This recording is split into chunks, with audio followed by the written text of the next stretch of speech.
अस्सलाम वालेकुम फ्रेंड्स, जैसा कि आप देख रहे हैं कि आज की रेसिपी हमारी फ्रेंच फ्राइज़ की है जो इंतहाई सिंपल वे में हम बनाएंगे।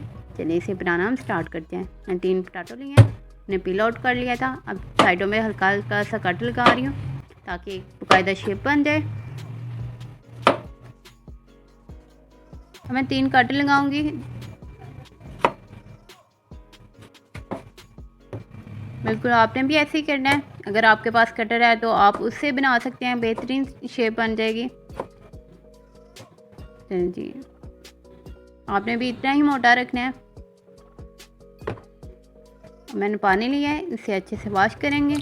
5 मिनट तक मैं इसे भिगो के रखूँगी ताकि इसके जर्म्स जो है, पानी है इसका बाकायदा खुद का वो निकल जाए। 5 मिनट हो चुके हैं, अब मैं इन्हें निकाल लूँगी। देसी में थोड़ा सा पानी ऐड किया, उसमें ऐड करती जाऊँगी। मैं इसे अब उबाइल करूँगी सिर्फ 2 मिनट के लिए। जब पानी उबाइल हो जाए उसे 2 मिनट रहने दें, फिर इसे निकाल लें। मैंने ठंडा, बिल्कुल ठंडा पानी लिया है, इसके अंदर ऐड कर रही हूँ ताकि ये ओवर कुक ना हो। जितना कि मुझे चाहिए था वैसे ही हो। 2 मिनट से ज़्यादा आपने नहीं करना इसे कुक। अब इसको मैं बाकायदा ड्राई करूँगी। इसके लिए मैं टिश्यू का यूज़ कर रही हूँ। आप किसी भी पेपर या कपड़े के साथ इसे ड्राई कर सकते हैं।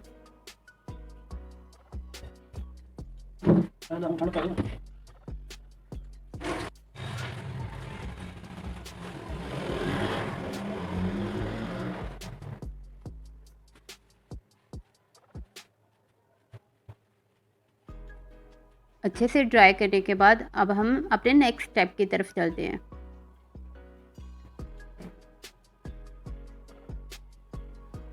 अब इन सबको मैं एक डिब्बे में ऐड करूँगी।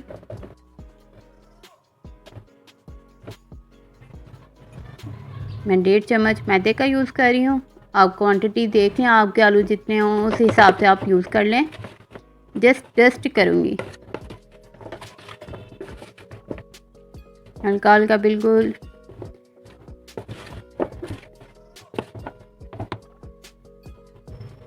बिल्कुल ऐसे ही आपने भी करना है। अब हम इनसे बाकायदा फ्राई करते हैं।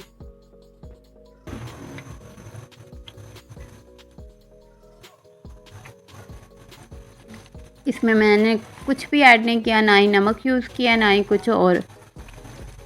वो सब मैं नेक्स्ट स्टेप में बताऊंगी। इसे मैंने तकरीबन 6 से 7 मिनट अच्छे से फ्राई किया है। 6 से 7 मिनट बिल्कुल मीडियम फ्लेम पे मैंने रखा है। मैंने 6 से 7 मिनट तक मीडियम फ्लेम पे अच्छे से फ्राई कर लिया है। अब हम इन्हें निकाल लेंगे। जैसे ही ठंडा हो इसे मैं दोबारा फ्राई करूँगी तकरीबन 2 से 3 मिनट के लिए ताकि ये अच्छे से क्रिस्पी बन जाए।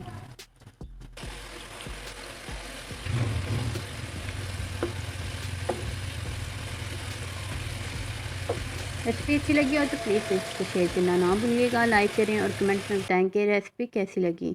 Thank you.